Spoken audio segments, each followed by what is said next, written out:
কবিতাটির নাম বেলুন, লিখেছেন সুবোধ সরকার।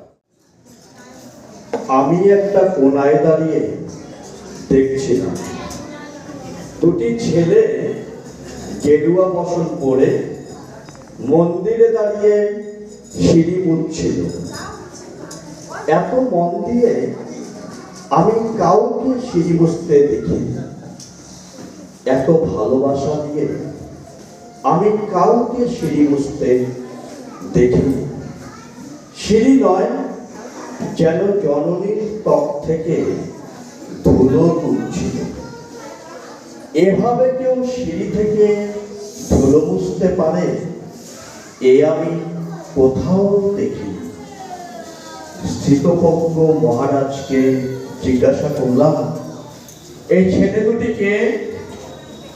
মহারাজ মৃদু হেসে বললেন, একজন নিউক্লিয়ার ফিজিসিস্ট, একজন IBM এর 6 লাখ টাকার চাকরি ছেড়ে এখানে এসেছে। সিঁড়ি ধুতে এসেছে, যে সিঁড়ি দিয়ে মানুষ ওপরে ওঠে তা যেন পরিষ্কার হয়।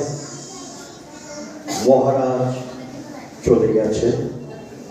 সন্ধ্যা নেমে আসছে গঙ্গায়, আমার ভেতরেও নামছে সন্ধ্যা। সারা পৃথিবীতে এত সিঁড়ি, সিঁড়িতে সিঁড়িতে এত দাগ, এত ক্রোধ, এত অপমান। আরতি শুরুর আগে মনে হলো, যে সিঁড়ি মুছতে পারে না সে কোনোদিন মানুষের চোখের জল বুঝতে পারে না, পারবে। নমস্কার। হে ভারত, এই পরানুবাদ, পরানুকরণ, পরমুখাপেক্ষা, এই দাসসুলভ দুর্বলতা, এই ঘৃণিত জঘন্য নিষ্ঠুরতা, এইমাত্র সম্বলে তুমি উচ্চাধিকার লাভ করিবে। এই লজ্জাকর কাপুরুষতা সহায়ে তুমি বীর ভোগ্যা স্বাধীনতা লাভ করিবে। হে ভারত, ভুলিও না তোমার নারী জাতির আদর্শ,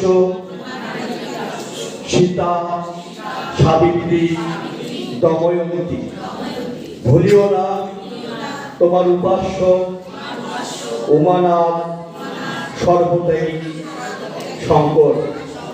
ভুলিও না তোমার বিবাহ, তোমার ধন, তোমার জীবন ইন্দ্রিয় সুখের, নিজের ব্যক্তিগত সুখের জন্য নহে। ভুলিও না তুমি জন্ম হইতেই মায়ের জন্য বলি প্রদত্ত। ভুলিও না তোমার সমাজ সে বিরাট মহামায়ার ছায়া মাত্র। ভুলিও না নির্জাতি, মূর্খ, দরিদ্র, অজ্ঞ, মুচি, মেথর তোমার রক্ত, তোমার ভাই। হে বীর, সাহস অবলম্বন করো, সদর্পে বলো আমি ভারতবাসী, ভারতবাসী আমার ভাই। বলো মূর্খ ভারতবাসী, দরিদ্র ভারতবাসী, ব্রাহ্মণ ভারতবাসী, চণ্ডাল ভারতবাসী আমার ভাই। তুমি কোটিমাত্র বস্ত্রাবৃত হইয়া সদর্পে ডাকিয়া বলো ভারতবাসী আমার ভাই, ভারতবাসী আমার প্রাণ, ভারতের দেবদেবী আমার ঈশ্বর, ভারতের সমাজ আমার শিশু সজ্জা, ভারত আমার যৌবন, যৌবনের উপবন, আমার বার্ধক্যের বারাণসী। বলো ভাই, ভারতের মৃত্তিকা আমার স্বর্গ, ভারতের কল্যাণ আমার কল্যাণ। আর বলো দিনরাত, হে গৌরীনাথ, হে জগদম্বে, আমায় মনুষ্যত্ব দাও। মা, আমার দুর্বলতা কাপুরুষতা দূর করো, আমায় মানুষ করো। গর্ব মোরা এই করেছি পণ, চাই আমাদের শক্ত শরীর, সুস্থ সবল মন। সুস্থ সবল মন, ও ভাই সুস্থ সবল মন। আনন্দ সেজে এসেছে, দেখতে পাচ্ছি আমরা সবাই। আর এখন আমরা এই দুজন বিবেকানন্দকে নিয়ে কিছু কথা বলবো। দুজন বিবেকানন্দকে দেখছি, তাই না? ছোট বিবেকানন্দ, নরেন্দ্রনাথ দত্ত, বিলে। তো প্রথমে একটু নামটা জিজ্ঞেস করি, ওদের আসল নাম কি? বিবেকানন্দের তো অনেক নাম ছিল, নরেন ছিল, বিলে ছিল, তাই না? আরেকটা নাম তোমার কি সেটা বলো। সুজয় ভাওয়াল। সুজয় ভাওয়াল, ওর নাম সুজয় ভাওয়াল। কোন ক্লাসে পড়ো তুমি? রামকৃষ্ণ কক্ষ। রামকৃষ্ণ কক্ষে পড়ে। আচ্ছা, কোন ক্লাসে জানো? কোন শ্রেণীতে রামকৃষ্ণ কক্ষটা? প্রথম শ্রেণী না প্রভাত শ্রেণী? প্রভাত সেন। প্রভাত শ্রেণী। এই বিবেকানন্দ কিন্তু খুব মেধাবী, সব মনে রাখতে পারছে, তাই না? আচ্ছা, আর এই বিবেকানন্দ এখানে আসো। এই ছোট্ট বিবেকানন্দ, তোমার নাম কি?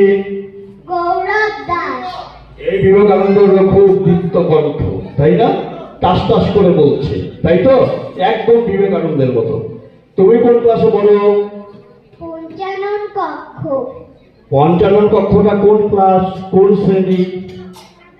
প্রথম শ্রেণী। প্রথম শ্রেণী। এও একদম বিবেকানন্দের মতো সব কিছু নির্ভয়ে বলছে। বিবেকানন্দ যেমন খুব সাহসী ছিল, এরাও দুজন খুব সাহসী, তাই না? দেখো আমাদের এই বিবেকানন্দ কেমন মঞ্চ উঠে আছে, তো সাহসী ওরা।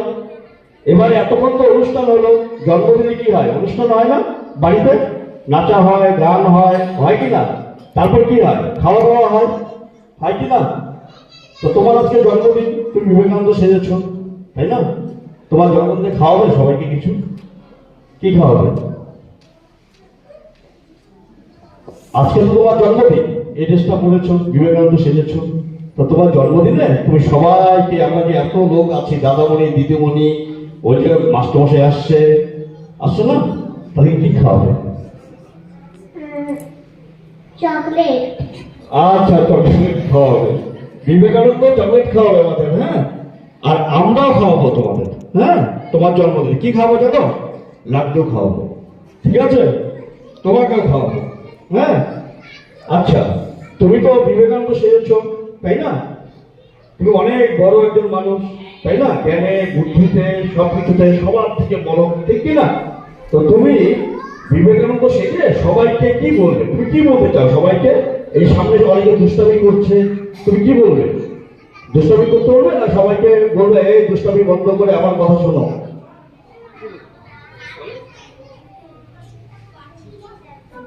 তুমি কি বলবে? দুষ্টামি বন্ধ করে আমার কথা শোনো। জোরে বলো আরেকবার। দুষ্টামি বন্ধ করে আমার কথা শোনো। হ্যাঁ, বিবেকানন্দ দুষ্টামি বন্ধ করে ওর কথা শুনতে বলেছে, ঠিক আছে? আচ্ছা, তুমি যে এই পোশাকটা পরেছো, এই পোশাকটার রং কি বলতো? গেরুয়া। গেরুয়া, গেরুয়া বস্ত্র। আচ্ছা, বিবেকানন্দ গেরুয়া পরতো, তাই তো? আচ্ছা, এই গেরুয়া পোশাক আর কারা কারা পরে দেখেছো? আচ্ছা, ও বলছে যে এই গেরুয়া পোশাক আর ও পরে, আর ও বলছে ও পরে, ঠিক আছে? আচ্ছা, আমরা তো বিবেকানন্দ সেরেছি, তাই না? এবার বিবেকানন্দ তো এইভাবে দাঁড়িয়ে থাকে, এবার দাঁড়াও তো একটু সুন্দর করে। বিবেকানন্দ কেমন করে দাঁড়ায়? দাঁড়াও, দুজন দাঁড়াও ভালো করে। বিবেকানন্দ কিভাবে দাঁড়ায়? সবার মতো করে বিবেকানন্দ মতো করে দাঁড়াও, সবার সামনে দাঁড়াও, সামনে কি দাঁড়াও, দাঁড়িয়ে আছো? এবার সবাইকে বলো, বিবেকানন্দ সেজে সবাইকে বলো, বলো তোমরা তোমরা সাথে, বলো সাথে সাথে আমিও আমিও ভালো হয়ে ভালো হয়ে চলবো, চলবো। মন দিয়ে মন দিয়ে পড়াশোনা শোনা করব। করব। এবার সবাই দুজনে হেঁটে হেঁটে নিচে চলো। মোরা ভালোর দিকে যাব, মোরা ভালোর দিকে যাব, ও ভাই মোরা ভালোর দিকে যাব। বাঙালির ছেলে ব্যাঘ্রে বিষবে ঘটাবে সমন্বয়। বাস্তবিক এই অসাধ্য সাধন যিনি করেছেন তিনি আমাদের এই বাংলার ছেলে, আমাদের গর্ব, ভারতবর্ষের গর্ব, সারা পৃথিবীবাসীর গর্ব, আমাদের নরেন্দ্রনাথ তথা বিবেকানন্দ। জাতির জীবনে যখন নেমে আসে তীব্র অবক্ষয়, মানুষ যখন আত্মবিস্তৃত হয়ে অনাচারের ঘূর্ণিপাকে ভেসে যায় শুকনো ঘাসের মতো, তখন ওই জ্ঞানের প্রদীপ শিখা হাতে মহাপুরুষেরা এই ধূলির ধরণীতে